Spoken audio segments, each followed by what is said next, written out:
नमस्कार दोस्तों, मैं कमल प्रताप सिंह उपस्थित हूँ एक नए वीडियो के साथ। जैसे कि आपने पिछला वीडियो को देखा, पिछला वीडियो मेरा फर्स्ट पेपर मैंने बनाया था और उस वीडियो में मैंने केवल आपको क्वेश्चन इम्पोर्टेंट क्वेश्चन के बारे में बात की और मैंने आंसर पढ़ने के लिए इतना टाइम दिया था कि आप अगर वीडियो पॉज करके पढ़ना चाहें तो आराम से पढ़ सकते हैं। और उस वीडियो पर आपने मुझे बेहद प्यार दिया, इसके लिए धन्यवाद। अब हम बात करते हैं पेपर सेकंड की, जो पेपर है पाठ्यक्रम के सैद्धांतिक आधार। इसमें पाठ्यक्रम के सिद्धांतों को पढ़ना है, पाठ्यक्रम क्या होता है इसके बारे में आप जानेंगे। तो पहला क्वेश्चन मोस्ट इंपॉर्टेंट है, पाठ्यक्रम की अवधारणा स्पष्ट कीजिए, पाठ्यक्रम की अर्थ तथा परिभाषाओं को स्पष्ट कीजिए, पाठ्यक्रम के विस्तृत अर्थ को बताना है, पाठ्यक्रम का व्यापक अर्थ क्या होता है, परिभाषाएं डिफाइन करनी है। उसके बाद फिर हम शैक्षिक प्रक्रिया में पाठ्यक्रम की आवश्यकता एवं महत्व विवेचना को बताना है, पाठ्यक्रम के क्षेत्र स्पष्ट करने हैं। तो पाठ्यक्रम के क्षेत्र में आपके काफ़ी सारे क्षेत्र आ जाते हैं, जैसे व्यापक हो गया, संकुचित क्षेत्र हो गया। फिर पाठ्यक्रम के परंपरागत उपागम या विषय केंद्रित पाठ्यक्रम के बारे में आप क्या जानते हैं, इसके बारे में डिफाइन करना है। फिर उसके बाद पाठ्यक्रम के कितने प्रकार होते हैं, उनके विभिन्न प्रकार के बारे में बताना और किन्हीं 5 पाठ्यक्रम के प्रकारों का वर्णन कर देना। ये मोस्ट इंपॉर्टेंट क्वेश्चन है। जैसे कि शिक्षक केंद्रित पाठ्यक्रम होता है, सुसंबद्ध पाठ्यक्रम होता है, विषय संबंधित पाठ्यक्रम होता है।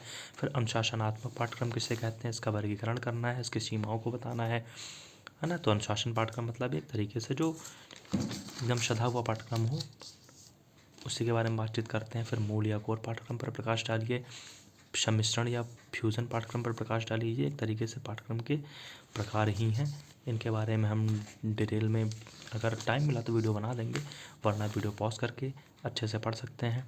फिर पाठ्यक्रम से संबंधित आधुनिक अवधारणाओं को संक्षेप में व्यक्त कीजिए, प्राचीन व आधुनिक पाठ्यक्रम की धारणा में पाए जाने वाले अंतर को स्पष्ट कीजिए। अंतर वाले क्वेश्चन आप जरूर पढ़ के जाइए, क्योंकि ये देखने को मिलते हैं और पूरे में से पूरे नंबर दिलाते हैं। फिर विद्यार्थी केंद्रित पाठ्यक्रम पर टिप्पणी लिखनी है, बहु अनुशासनात्मक शिक्षा क्या होती है उसके बारे में बताना है। फिर पाठ्यक्रम से आपका क्या अभिप्राय है, उसके बाद पाठ्यक्रम के उद्देश्य क्या होते हैं, उद्देश्य के बारे में बताना, मतलब पाठ्यक्रम का एक तरीके से क्या उद्देश्य होता है, वह किन आयामों पर खरा उतरता है।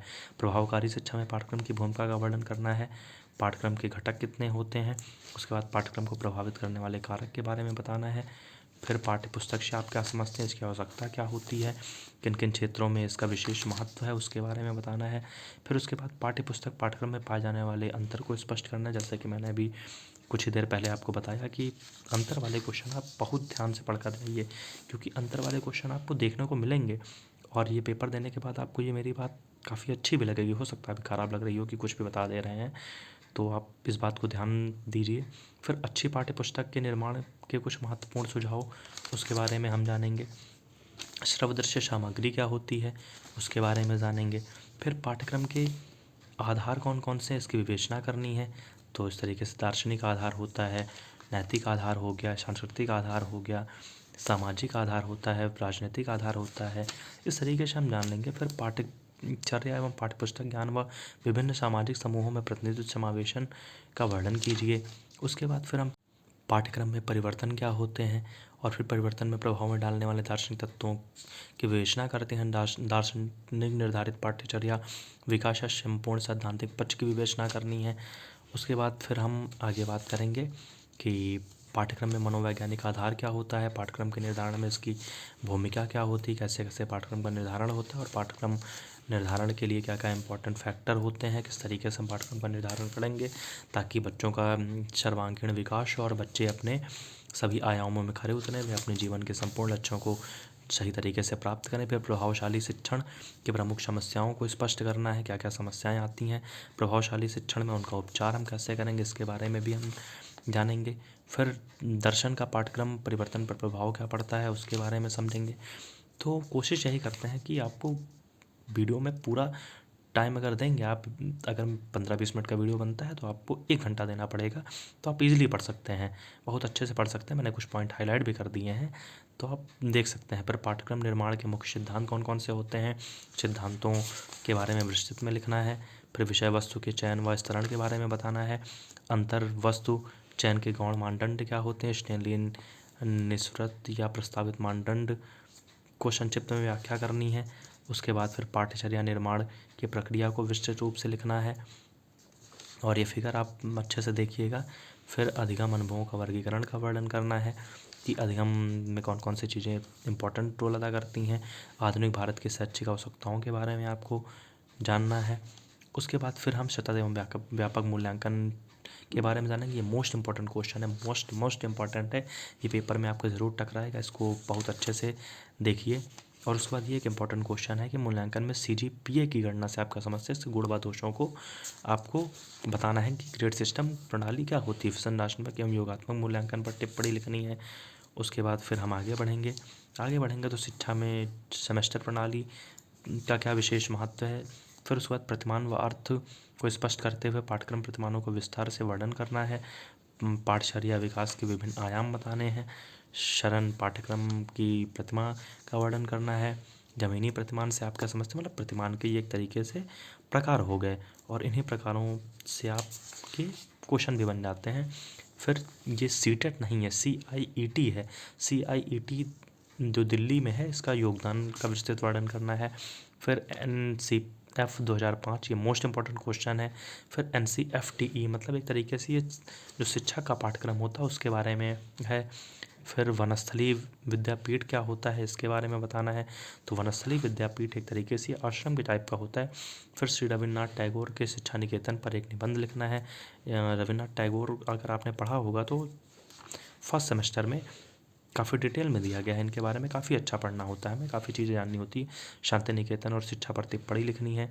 फिर आपको बताना है कि हिल्दा टाबा के पाठ्यक्रम प्रतिमान का वर्णन करना है।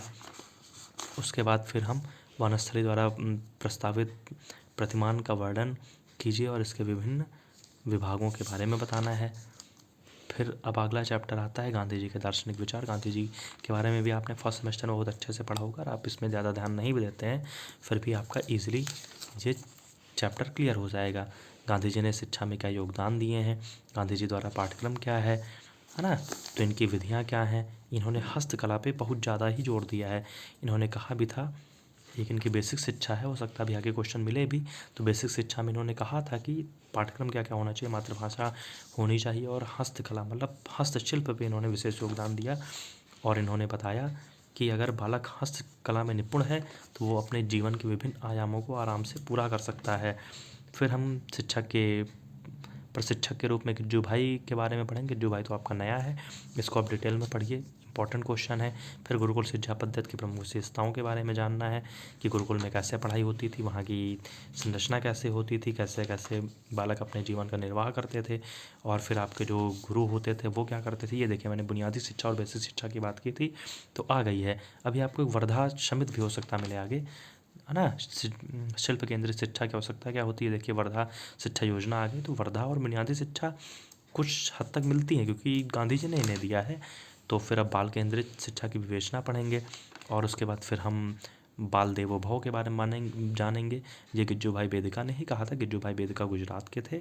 तो हम चैप्टर क्या बुक के एकदम लास्ट पॉइंट पर आ चुके हैं, अंतिम चरण पर हैं। फिर गुरुकुल प्रणाली के कार्यक्रमों के बारे में जानना है। फिर लास्ट पेज आपका गुरुकुल प्रणाली के अनुसार पाठ्यचर्या या संबंधी विचारों के बारे में बताना है। अब हम आते हैं क्वेश्चन पेपर पे। क्वेश्चन पेपर में देखेंगे कि हमने कितने क्वेश्चनों की तैयारी कर ली है।